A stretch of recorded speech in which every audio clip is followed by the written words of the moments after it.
Qu'est-ce qu'il faut pour fêter un anniversaire? Il faut un ciné-concert, il faut une voiture d'époque et une casquette ridicule. S'il vous plaît. Casquette, tout le monde va dire. C'est la même, c'est la casquette. Mais alors c'est dans le 2, c'est dans Retour vers le futur 2 où il va dans le futur. Et vous savez dans quel futur il va? Il va en 2015. Il va le 21 octobre 2015 précisément. Il arrive, il y a des voitures volantes, tout ça, des skateboards, machin, des overboards. Tous des trucs qui n'existent pas en fait. C'est-à-dire qu'en 85. Mais en 2015, il existe des casquettes comme ça. Oui, absolument. Quand on est fan. Il faudrait les interdire quand même. Non, non, non, non. Maintenant, c'est ça où je suis mal coiffé. Vous préférez quoi? Je me demande. Difficile. Regardez, hop là. Voilà. Et puis ça a des reflets. Oui, oui, ça, voilà.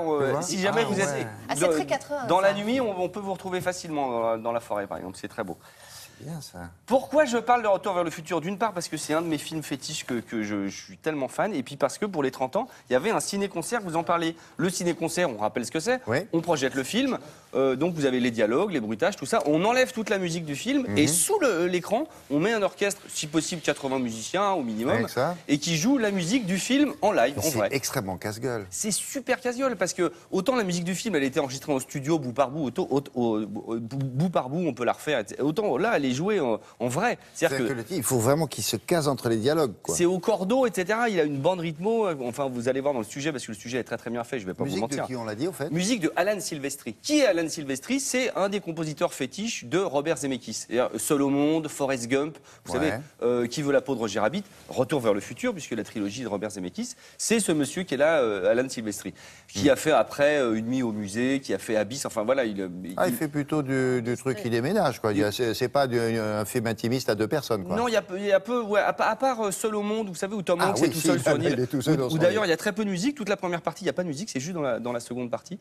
Sinon, c'est vrai que c'est un peu de la grosse cavalerie et c'est très efficace. Donc là, qu'est-ce qui se passe? Il y a le Star Pop Orchestra, c'est un orchestre dirigé par Christophe Elliott, qu'on a interviewé, le chef d'orchestre. Et c'est absolument sublime, il fallait y aller. Bon. Et ben, on était au répète pour vous, la petite souris, c'est mon cadeau.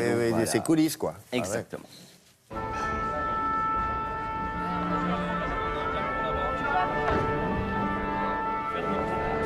Le Star Pop Orchestra, c'est un orchestre qu'on a créé en 2007.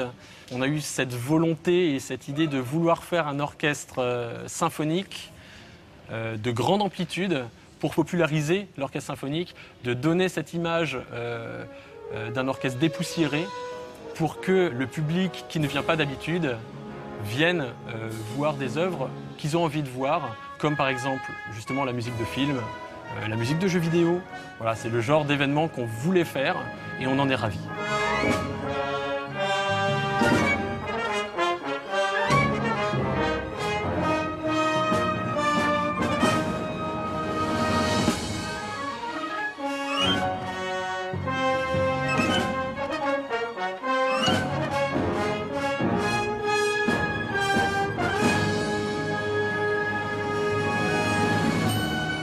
Le chef d'orchestre a ce rôle de garant de l'unité musicale d'une œuvre, que ce soit une musique de film ou une musique classique. Pour moi, ça ne change rien et j'aime penser qu'il faut donner la même qualité à la musique de film d'aujourd'hui qu'à la musique classique d'il y a 300 ans, qui a évidemment a été pérennisée par l'histoire, mais qui ne nous dit pas que la musique de film ne le sera pas. Le format particulier d'un ciné-concert, qui est très différent d'une direction normale, puisque là, il faut absolument être timé à l'image.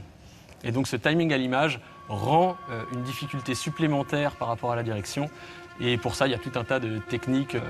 Tous les musiciens sont équipés d'un casque avec un clic dans l'oreille qui leur donne le tempo, pour absolument pas déroger à ce tempo-là. Ce qui fait qu'on a assez peu de liberté artistique sur le tempo. On ne peut pas s'épancher plus sur les thèmes langoureux, on ne peut pas non plus donner plus d'énergie et plus de vitesse sur les thèmes rapides.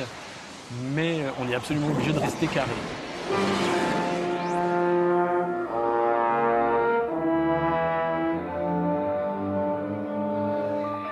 Le ciné-concert de Retour vers le futur va avoir des musiques complètement inédites.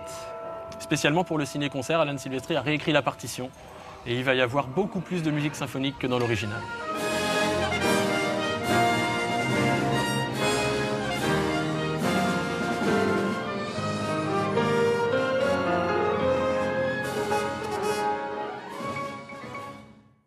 Il y a les dialogues aussi, bien sûr. Il y a les bruitages. Oui, c'était génial. C'est-à-dire que d'un seul coup, la musique, vous avez l'impression qu'elle est palpable, elle est en 3D. Elle est plus présente. Et c'est même pas en question en termes de volume. C'est juste que là, vous avez la musique, vous pouvez quasiment la toucher du bout du doigt. J'adore. Cause, parce qu'elle est devant l'écran. C'est ça. Mais oui. Allez, je reprends ma DeLorean, je m'en vais. Oui, ça, la DeLorean. La casquette, vous pouvez la garder aussi. Oh non. Avec Frédéric Gersat dans